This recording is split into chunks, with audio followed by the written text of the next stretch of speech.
हम लोग यहाँ पे टैली पढ़ने के लिए आए हुए हैं। इस क्लास में हम बात करेंगे कि आखिर टैली में हम लोग एंट्री पास कैसे करते हैं, टैली होता क्या है, टैली के बारे में हम लोग एक बार अच्छे से जानने की कोशिश करेंगे।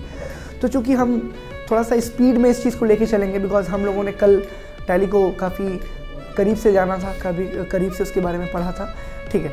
टैली एक हमारा फाइनेंशियल अकाउंटिंग डिजिटल सॉफ्टवेयर है जिसका इस्तेमाल कंप्यूटर सिस्टम पे डिजिटली डेटा को मेंटेन करने के लिए हम लोग करते हैं, ठीक है।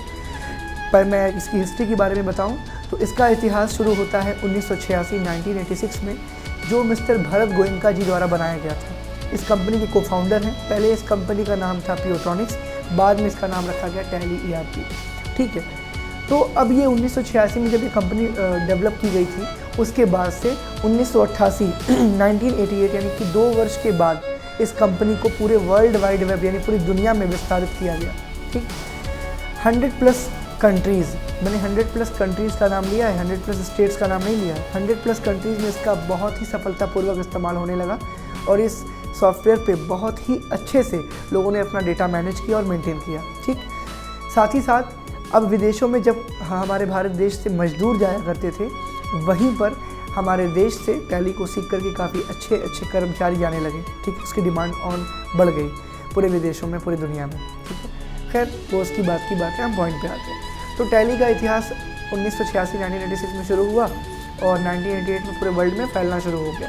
3 सेक्शंस में डिवाइड किया गया है इस सॉफ्टवेयर को। वो क्या है? Accounts only, account with inventory और टैक्सेशन। अकाउंट्स ओनली में टैली के अंतर्गत हम लोग कुछ नियमों को फॉलो करते हैं जिसको हम बोलते हैं सर्विस सेक्टर। क्या बोलते हैं? बिल्कुल, सेवा का क्षेत्र। सेवा के क्षेत्र में क्या होता है, आप कोई ट्रेन का टिकट, कोई बस का टिकट या कोई टैक्सी बुक करते हैं तो वहाँ पे आप सेवा लेते हैं, ना कि उसका वो सामान बदले में देता है आपको क्या देता है? केवल सेवा देता है। जैसे आपको कहीं पे जाना होगा, आपने टैक्सी बुक की तो एक आपका लोकेशन सोर्स होगा और एक होगा डेस्टिनेशन, यानी जहाँ से आप जा रहे हैं, सफ़र तय कर रहे हैं, वो जगह होगी सोर्स में, और डेस्टिनेशन में होगा आपकी मंजिल जहाँ आपको जाना है ना, फ्रॉम और टू। उसमें क्या होगा, आप अपनी जगह पे उतर जाएंगे, टैक्सी वहाँ से वापस हो जाएगी, यानी बदले में उसने आपको क्या दिया? सेवा दिया। गाड़ी पे बैठ के आप गए, आराम से उतर गए। ट्रेन में भी यही होता है, बस स्टेशन पे भी यही होता है, मेट्रो में भी होता है और फ्लाइट में भी यही होता है ना। उसके बाद अब आता है हमारा अकाउंट विथ इन्वेंट्री। क्या आता है? Account with inventory. इसके अंदर इसको हम ट्रेड सेक्टर में दर्ज करते हैं, व्यापार के इस्तेमाल के लिए इसको यूज़ करते हैं। फॉर एग्जांपल, हम यहाँ पर न केवल सर्विस बल्कि साथ में सेल्स की भी बात करते हैं। इसको हम बोलते हैं सेल्स एंड सर्विस। क्या बोलते हैं? बिल्कुल, यहाँ माल हम बेचते भी हैं, ख़रीदते भी हैं और साथ में सेवा भी दे रहे होते हैं। आप किसी जनरल मर्चेंट की दुकान पे जाएंगे, किसी किराने की दुकान पे जाएंगे, कोई सामान आप वहाँ पे जाएंगे ख़रीदने के लिए, तो आप सामान का कीमत चुकाएंगे, तो उस सामान के साथ साथ आपको सेवा भी मिल रही है। पॉली बैग निकालेगा, कैरी बैग निकालेगा, उसमें आपको सामान भर के बिल बना के हाथ से देगा, यानी वो सर्विस भी दे रहा है और सामान। फ्लिपकार्ट, अमेज़ॉन का बहुत अच्छा एग्जांपल है। आप ऑनलाइन ऑर्डर करते हैं तो वो product by air, by road, by transport आता है। आने के बाद से आपको डिलीवरी कुरियर पार्टनर ला के आपके घर पे दे जाता है, विश मास्टर बोलते हैं उसको। समझ रहे हैं आप लोग? कोई दिक्कत यहाँ तक नहीं। तो इसमें 2 चीज़ें होती हैं। अकाउंट विथ इन्वेंट्री में केवल नगद की बात नहीं होती है, उधार की भी बात होती है। मैं आपको सर्विस सेक्टर में ये बात नहीं बता पाया। सर्विस सेक्टर में उधार नहीं चलता है, नो क्रेडिट, ओनली कैश। खाली कैश की या ऑनलाइन पेमेंट की बात होती है, मतलब ऑन द स्पॉट उसका पेमेंट होना चाहिए। ट्रेन की टिकट कभी उधार नहीं ले सकते आप, मूवी की टिकट कभी उधार नहीं ले सकते आप, रिचार्ज कभी उधार नहीं करा सकते आप। तो ये सारी चीज़ें क्या है? ऑन दी गो होती हैं। आप तुरंत गए, आपने तुरंत उसका पेमेंट कराया, दैट्स इट। समझ रहे हैं आप लोग? कोई दिक्कत यहाँ तक नहीं। लेकिन अकाउंट विथ इन्वेंट्री में ऐसा बिल्कुल नहीं है। वहाँ पे आप कोई दुकान पे सामान लेने जाएंगे तो आपकी गुडविल होती है। सामान लेते हैं, टाइम पे पैसा वापस कर देते हैं तो गुडविल होती है। आप क्या करते हैं? क्रेडिट में पैसा, फॉर एग्जांपल आपने सामान लिया, कुछ पैसे नहीं है आपके पास, आप बोलते हैं कल या परसों में हम दे देंगे। क्या है वो?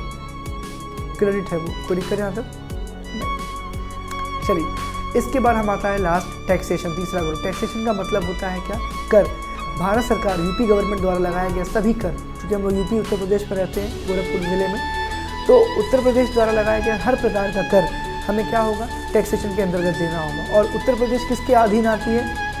केंद्र सरकार के अधीन आती है, जो हमारे पूरे राष्ट्र का टैक्स लगता है, ठीक है, जिसको हम IGST के नाम से जानते हैं। आप आगे के लेक्चर में इस बात को जानेंगे और समझेंगे और पढ़ेंगे कि IGST, CGST और SGST क्या होता है। फिलहाल आप इसको समझिए कि भारत सरकार यानी कि पूरे भारत में जो टैक्सेस लगते हैं उन सभी को हम टैक्सेशन ग्रुप के अंतर्गत दर्ज करते हैं। जैसे जीएसटी हो गया, वैट हो गया, टीडीएस हो गया, टीसीएस हो गया। समझ रहे हैं आप लोग? जीएसटी का फुल फॉर्म आप जानते हैं, गुड्स एंड सर्विसेज टैक्स, ठीक है। यानी कि माल पर भी टैक्स लगेगा और सेवा पर भी टैक्स लगेगा, है ना? कोई दिक्कत आता नहीं। अब आप कहेंगे सर समझ में नहीं आ रहा है, ये माल तो समझ में आ रहा है कि दुकान पे गए कोई सामान खरीदा, उस पर हमको टैक्स देना है, ये सर्विस का मतलब क्या है? आप मोबाइल रिचार्ज कराते हैं, फाइबर रिचार्ज करवाते हैं अपना, उस पर जीएसटी ऐड हो जाती है, जीएसटी उस पर ऐड हो जाती है। समझ रहे हैं आप लोग? फ्लिपकार्ट से कोई सामान आप मंगाते हैं, वो प्रोडक्ट हो गया, है कि नहीं? लेकिन वहीं अगर आप मान लीजिए कोई सब्सक्रिप्शन लेते हैं, कोई मान लीजिए कोई टिकट बुक करे मूवी का, तो वो सर्विस है ना आपके लिए, सर्विस पे भी जीएसटी लगती है, सर नो? हाँ, चलिए बढ़िया। अब इसके आगे हम लोग बढ़ते हैं। इसके बाद हमारा आता है एंट्री सिस्टम। क्या आता है? Entry system. एंट्री सिस्टम दो प्रकार का होता है, एक होता है सिंगल एंट्री सिस्टम, एक होता है double entry system. Single entry system के अंतर्गत हम लोग केवल कैश कंट्रोलिंग की बात करते हैं, यानी उधार की बात नहीं होती, एक ओर से बस पैसा जाता और आता है, कोई उधार की बात नहीं होती है, ठीक है। यानी आप एक बात बताओ, किसी दुकान पे अगर आप जाते हो, कोई सामान आप खरीदने जाते हो, तो अगर आप उसको नगद पैसा दे रहे हो, कभी आपको नाम पूछेगा? कहीं कॉपी में निकाल के दर्ज करेगा कि उन्होंने इतना सामान लिया? नहीं लिया। कब वो दर्ज करेगा? जब आप उससे उधार लेते हो। उधार लोगे तो आपका नाम पूछेगा, पता भी पूछ सकता है कहाँ रहते हो, यस और नो? तो दोनों चीज़ों को रिकॉर्ड करने की जहाँ बात आती है वो अकाउंट विद इन्वेंट्री है, ट्रेड सेक्टर की बात हो रही है, और डबल एंट्री सिस्टम है। क्या है वो? आ रहा समझ में आप लोगों को? ठीक है। तो डबल एंट्री सिस्टम में कुछ नहीं करना होता है, इतना आप समझ लो अच्छे से कि वहाँ नगद की भी बात होती है और उधार की भी बात होती है। कोई दिक्कत आता नहीं। अब इसके बाद आता है गोल्डन रूल्स। क्या आता है बच्चों? गोल्डन रूल्स का मतलब होता है सुनहरे नियम, और इसमें 3 सेक्शन में टैली डिवाइड है, 3 ही नियम बनाए गए हैं। पहला है पर्सनल अकाउंट, दूसरा है रियल अकाउंट, तीसरा है नॉमिनल अकाउंट। पर्सनल अकाउंट जैसा कि मैं आप देख पा रहे हैं, मैंने कल बोर्ड पे बताया भी था, यहाँ पे आप एकदम ध्यान से देखो, ये मैंने पर्सनल अकाउंट का सीधे प्रैक्टिकल कर रखा है। पर्सनल अकाउंट होता क्या, मैं आपको एक बार बता दे रहा हूँ, ज़बानी बता दे रहा हूँ आपको।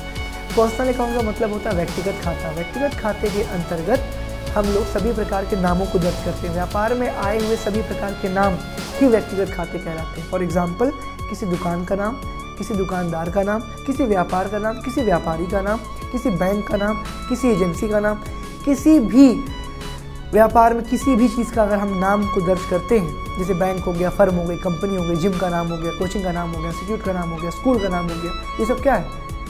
ये सब आपके पर्सनल अकाउंट में आते हैं, ठीक है? ठीक है। इसमें नियम अनुसार 2 पक्ष होते हैं, एक पक्ष पाने वाला होता है, एक पक्ष देने वाला होता है। पाने वाले पक्ष को हम लोग डेबिटर बोलते हैं, देने वाले पक्ष को हम लोग क्रेडिटर बोलते हैं। और डेबिटर जो होता है वो होता है हमारा द रिसीवर, और जो क्रेडिटर होता है वो होता है द गिवर, देने वाला और पाने वाला। डेबिटर को हम डीआर साइड में दर्ज करते हैं और क्रेडिटर को हम सीआर साइड में दर्ज करते हैं। जैसे यहाँ पे देखिए क्वेश्चन में लिखा हुआ एंट्री पास में ध्यान दीजिए, यहाँ लिखा है PNB transfer 2000 rupees to LIC. LIC क्या है? एक फर्म, एक कंपनी की एजेंसी है, यस और नो? कंपनी ही तो है, बहुत बड़ी लाइफ इंश्योरेंस कॉर्पोरेशन कंपनी ही तो है। तो पीएनबी से पैसा जा रहा है, ऑनलाइन पेमेंट हो रहा है, गूगल पे यहाँ लिखा भी है, तो डीआर में एलआईसी है, सीआर में पीएनबी है। क्यों? नियम यहाँ पे देखिए, यहाँ लिखा हुआ पाने वाला डीआर में होगा, देने वाला सीआर में होगा, इसीलिए पीएनबी ट्रांसफ़र करा, पीएनबी दे रहा है एलआईसी को, तो पीएनबी क्या हो गया? सीआर में हो गया, डीआर में कौन हो गया? एलआईसी हो गया। कोई दिक्कत बच्चों यहाँ तक? ये लिखा हुआ नरेशन, जिसको हम मैसेज बोलते हैं, ये उन लोगों के लिए है जिनको ये रूल पता नहीं है, वो आएंगे, मैसेज पढ़ेंगे और वो जान जाएंगे यहाँ पे क्या हो रहा है। यहाँ लिखा है अंग्रेजी में, being PNB transfer 2000 rupees to LIC from for Raju's premium policy. Raju की प्रीमियम पॉलिसी के लिए पीएनबी द्वारा 2000 रुपया ऑनलाइन ट्रांसफ़र किया एलआईसी को, यस और नो? इसी को बोलते हैं पर्सनल अकाउंट। क्या बोलते हैं? इसी प्रकार दूसरा क्वेश्चन देखिए, यहाँ पे लिखा है Ram land 5 lakh rupees to Shyam for business help. Ram नाम के आदमी ने 5 लाख रुपए मदद किया श्याम को। तो यहाँ पैसे की बात हम नहीं देखेंगे, पहले हम राम और श्याम को देखेंगे, बिकॉज 2 पर्सनल अकाउंट की बात चल रही है, P2P चल रहा है, पर्सनल टू पर्सनल। डीआर में श्याम है, सीआर में राम है, क्योंकि राम दे रहे हैं, तो राम सीआर में हो गए, डीआर में श्याम हो गए। राम ने श्याम को दिया, being Ram land money to Shyam, ये मैसेज हो गया। कोई दिक्कत यहाँ तक नहीं। आज हम पढ़ेंगे इसके बाद दूसरा रूल, जो मैंने कल स्किप किया था, जहाँ पे मैंने रोका हुआ था, आज मैं वहाँ से रिज्यूम करूँगा जो मैंने पॉज किया हुआ था कल। आज का है हमारा रियल अकाउंट। क्या है हम लोग का? Real account. रियल अकाउंट का मतलब एक बार आप समझ लीजिए अच्छे से। रियल अकाउंट का मैं अभी आपको एक्सप्लेनेशन कर दे रहा हूँ, रखा हुआ है, और मैं यहाँ पे नियम लिख रहा हूँ, सेकेंड रूल, इसको हम बोलते हैं रियल अकाउंट। क्या बोलते हैं?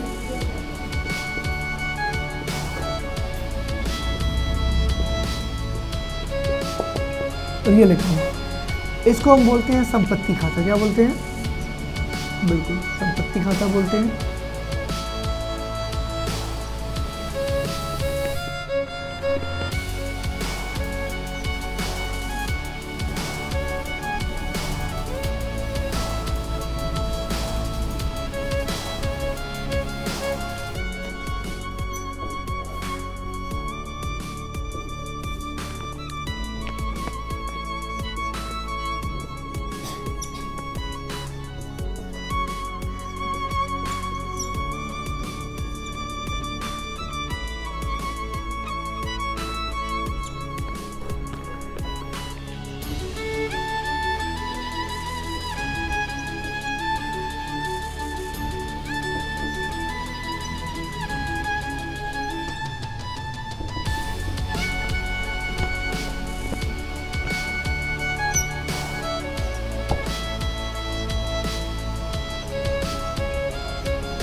ठीक है बच्चों, ध्यान दीजिए, क्योंकि मैंने यहाँ पे लिख दिया आप लोगों के लिए कि रियल अकाउंट क्या होता है। रियल अकाउंट का मतलब होता है संपत्ति खाता। इस खाते के अंतर्गत हम सभी प्रकार की संपत्तियों का लेखा जोखा दर्ज करते हैं, जैसे बैंक का चेक, ज़मीन, नगद, बाइक, मोबाइल, घर, प्रॉपर्टी, खेत, जो भी आपकी संपत्ति जो आंखों से आप देख पा रहे हो सब संपत्ति है। क्योंकि क्या होता है, इसको रियल अकाउंट इसलिए भी बोलते हैं क्योंकि रियल से रियलिटी है, वास्तव से ही वास्तविकता है। ये सुनो बिल्कुल। तो क्या है, इस पर मैंने नियम लिखे हुए हैं डेबिट और क्रेडिट साइड पे। इसमें जो संपत्ति अंदर होती है, आने वाली होती है, हमारे पास आने वाली होती है, उसको हम डीआर बोलते हैं। जाने वाली संपत्ति को हम सीआर बोलते हैं। वो आपका डेबिट हो गया, ये आपका क्रेडिट हो गया। कोई दिक्कत यहाँ तक नहीं। डेबिट को हम क्या बोलेंगे, आने वाली संपत्ति। क्रेडिट को हम क्या बोलेंगे, बाहर जाने वाली संपत्ति। जैसे यहाँ पे देखिए मैंने पहला एंट्री पास क्वेश्चन लिखा हुआ है, land purchase by cash for ₹2 lakh. 2 lakh रुपए नगद दे करके हमने ज़मीन को खरीदा। अब ज़मीन आ रही है या जा रही है, सिंपल सी बात, ज़मीन हमारे पास आ रही है, लेकिन हमारे पास से जा क्या रहा है, नगद यानी कैश। ठीक है, तो रूल को फॉलो करते हुए हमारा डीआर और सीआर ये कहता है कि आप हमको ऐसे एंट्री पास करिए। यहाँ पे मैंने डीआर सीआर लिख रखा है, मैं एंट्री पास करूँगा। डीआर में होगा लैंड, क्या होगा, लैंड, ब्रैकेट में आप परचेज कर लो, लैंड परचेज। और सीआर में क्या होगा, कैश, क्या होगा, कैश। सामने इसके आप अमाउंट लिख दो, क्या लिख दो, 2 लाख रुपए। ठीक है, और ये क्या होगा, यहाँ पे भी सेम अमाउंट होगा। ठीक है, नरेशन क्या होगा, लिखते हैं एक बार।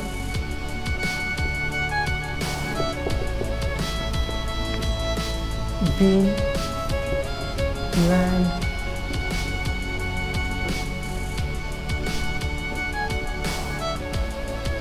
By cash. ज़मीन खरीदा हमने नगद द्वारा, ऐसा no.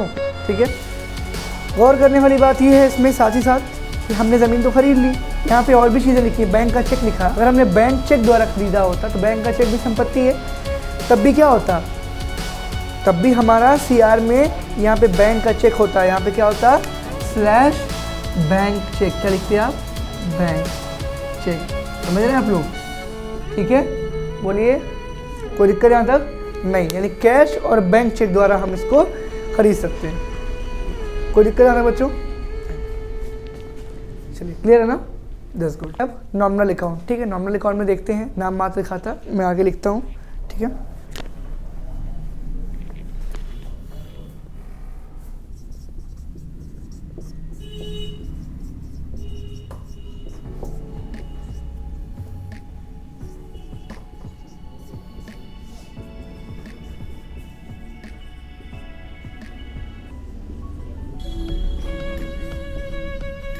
Don't laugh.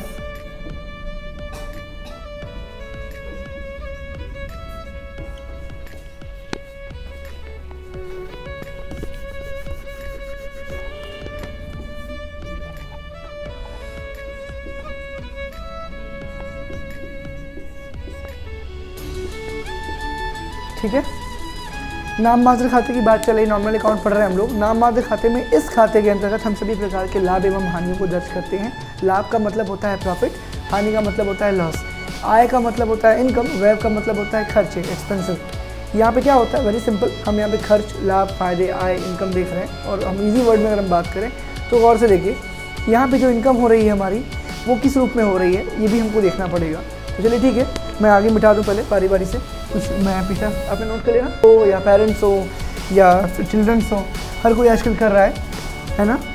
Mobile recharge, क्या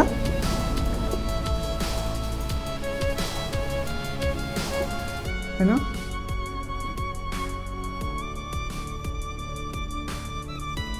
पेड बाई कैश, क्या हो गया, 239 का आता है आई थिंक, है ना।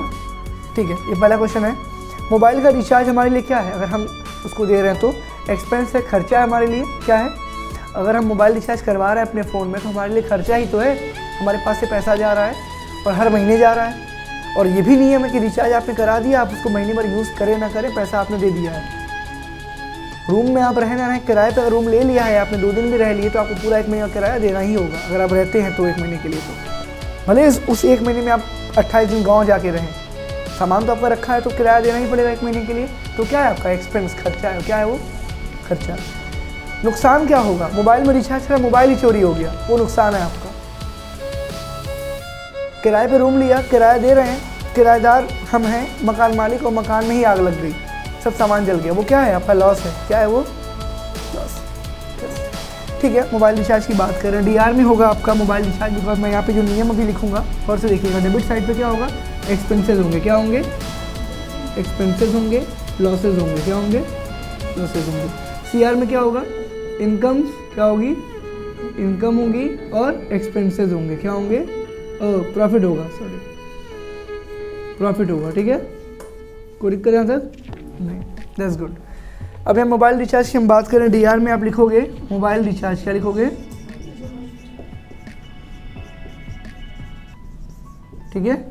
सीआर में यहाँ क्या होगा? देखिए कैश कह रहा है, कैश का सेकेंड रूल, पिछला नियम क्या था? संपत्ति हमारे पास से बाहर जा रही है तो क्या होगी? सीआर होगी। सीआर मतलब संपत्ति बाहर जा रही है, क्या होगी? तो यहाँ पे कैश सीआर में होगा। क्या होगा? कैश सीआर में होगा। तो मोबाइल रिचार्ज आपका कितना है? 239 है, यहाँ पे भी 239। नरेशन क्या होगा? बीइंग, है ना? हाँ, मोबाइल रिचार्ज या फिर मोबाइल बिल, है ना? Mobile bill paid by cash, क्या होगा? पेड बाई, समझे आप लोग? कोई दिक्कत यहाँ तक?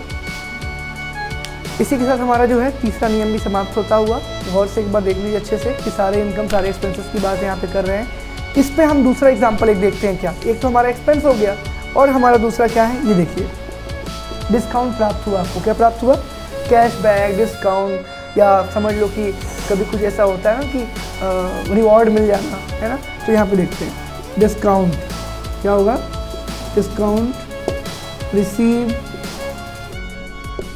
On purchase of crockery. क्या? Crockery set. क्या होगा? क्रॉकरी सेट खरीदने पे 500 रुपये का, हाँ, कैश छूटकार आपको छूट मिला, 500 रुपये का नगद, सेट रुपीज़ 500 रुपीज़ कैश। ठीक है, डिस्काउंट रिसीव हो रहा है आपको। हम क्या करेंगे? सिंपल इसको मैं मिटाऊंगा, आपने नोट कर लिया? ठीक है, मैं मिटाता हूँ इसको। ये आपको मिल रहा है तो डिस्काउंट आपके लिए क्या है? अगर डिस्काउंट आपको मिलता है, मान लो कोई सामान 5000 रुपये का है, क्रॉकरी सेट मान लो 5000 रुपये का है, ठीक।